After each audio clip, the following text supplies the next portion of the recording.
I almost quit. I'm a country boy. I'm from West Virginia. I don't know nothing about this big time stuff. I never even asked to be big. I wanted to be effective, not famous. Famous is the consequences of being effective. I didn't know nothing about being famous, and I didn't like it. And so there I was, and when you first knew, everybody attacks you first and figures you out later. And the first time I was in the Washington Post, the article was so vicious it made me nauseous. I was so shocked that you could say that stuff about somebody you didn't even know based on assumptions and a little bit of this and a little bit of that. They piece it all together and you don't get to say anything back. So I decided I don't want this. I was preaching for Pastor Bishop Donnie Mears, and nobody knew it because preachers can override their feelings and function. I preached, the place was on fire, but inside I wanted to quit. I told God, I'm through with this. I'm not going through this. I don't need this. I don't need that. I'm a guy who likes to go get his own chicken wings. I don't have to have all of that stuff to be happy. So I thought, I'm not doing this no more. I'm not doing it. I'm not doing this. I'm not doing this because I don't need this and I didn't ask for this. I'm only doing this because of what happened in my life, of the circumstances that happened in my life. He put me on stage. I didn't ask for it. And when I saw how much it cost, I thought, you can have that right back here. You have that right back up in there. I don't need it. So I was mad inside. I was hurt. And I stayed up in the fellowship with the pastors because I didn't want to go back to my room and sulk in my own sorrows.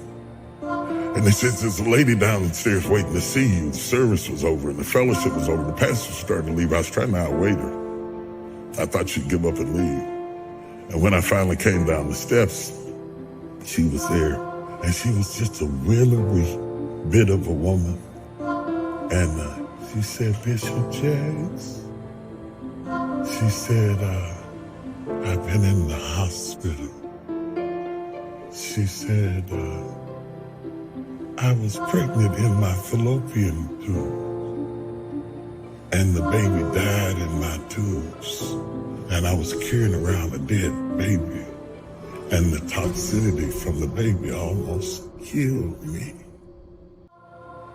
And she said, the only thing that kept me alive was hearing you preach. She said, if you hadn't been preaching to me every day, I swear I would have died. And then she looked at me and she said, it's for us. It's not for them. It's for us. It hit me so hard.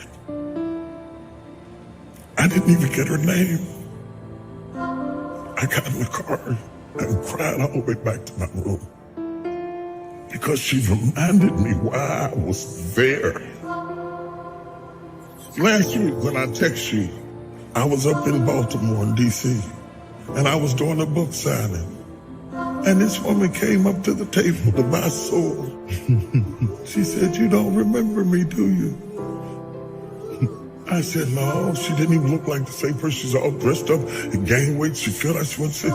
She said, I met you in the bottom of Donnie Mears Church years ago, and I burst into tears. I lost it. I stopped the signing, and I jumped up and hugged her. If it were not for that woman,